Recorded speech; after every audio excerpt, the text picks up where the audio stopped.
Gidaghan na lang og palit ni Nanay Carmelina Temonyo ang pangkonsumo nilang isda sulod sa usa ka semana. Niaging semana man gud, tag-isa lang ka kilo iyahang ginapalit. 3 ka kilo akong gipalit diri kay barato na. Tapos presko pa kaayo siya oh.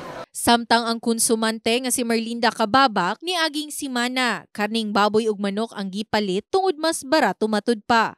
Oo, murag ni ubos siya karon, pero tong mga last 3 days mahal kaayo. Human ang pila ka semana nga pag-usbaw sa presyo, Abril 17 adunay pagkunhod sa presyo sa pipila ka isda ug kapin 40 pesos matag kilo. Bagsak yung kayo ma'am, bagsak. Okay lang po ma'am, okay lang kapalit. Daghan karon ma'am.